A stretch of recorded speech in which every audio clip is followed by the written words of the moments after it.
রবিবার রাতে নীলক্ষেত মোড়ে ঢাকা বিশ্ববিদ্যালয়ের শিক্ষার্থী ও অধিভুক্ত 7 কলেজের শিক্ষার্থীদের মধ্যে সংঘর্ষের ঘটনা ঘটে।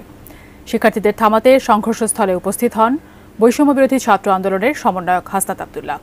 এ সময় ক্ষুব্ধ শিক্ষার্থীদের তোপের মুখে পড়েন তিনি। এবার হাসনাতের সাহসিকতা নিয়ে মুখ খুললেন সহযোদ্ধা সার্জিস আলম। বিস্তারিত জানাচ্ছেন আরিফ হাসান।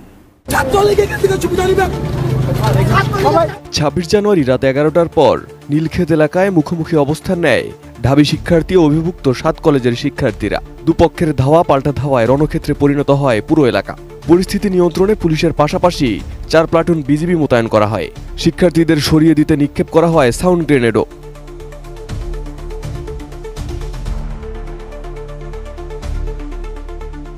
রাত 12:30টার দিকে নীলক্ষেত এলাকায় আসেন হাসনাত আব্দুল্লাহ। এ সময় তিনি 7 কলেজের শিক্ষার্থীদের সঙ্গে কথা বলতে গেলে তোপের মুখে পড়েন। ঢাকা বিশ্ববিদ্যালয়ের কিছু শিক্ষার্থীও হাসনাতকে উদ্দেশ্য করে ভুয়া ভুয়া স্লোগান দেয়।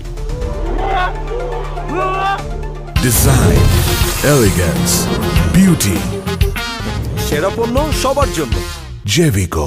গতরাতের এমন পরিস্থিতিতে সহযোদ্ধা হাসনাতকে নিয়ে ফেসবুকে এক পোস্ট করেছেন সার্জিস আলম। পোস্টে সার্জিস হাসনাতের প্রশংসা করে বলেন, আশপাশে এমন বহু শত্রু আছে যারা সুযোগ পেলে হাসনাতকে খুন করে ফেলবে। এটা জানার পরও মবের মধ্যে ঢুকে মারামারি থামানোর কথা বলতে হ্যাডম লাগে। অন্য কেউ এই সাহস করেনি, সাহস করেছে হাসনাত আব্দুল্লাহ। সাহসটা করার জন্য হাসনাতকে মাথায় তুলে ফেলতে হবে সেটা বলছি না, তবে ন্যূনতম অ্যাপ্রিসিয়েটটা অন্তত করতে শিখেন। হয়তো ফলাফল প্রত্যাশিত হয়নি, কিন্তু এর চেয়েও খারাপ কিছু হতে পারত। সবচেয়ে বড় কথা, উদ্দেশ্য সৎ ছিল।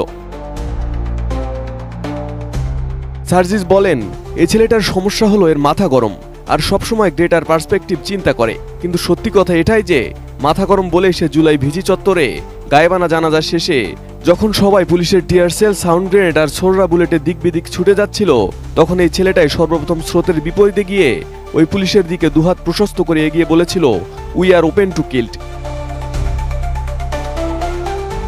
সার্জিস উল্লেখ করেন, এই মাথা গরম খেপা ছেলেটার দোষ হচ্ছে যখনই কোথাও অস্থিতিশীল অবস্থা দেখা দেয়, ষড়যন্ত্রের গন্ধ পাওয়া যায়, তখনই কোনো কিছু চিন্তা না করে সমাধানের জন্য ছুটে যায়, হোক সেটা ক্যাম্পাস, রাজপথ কিংবা অন্য কোথাও।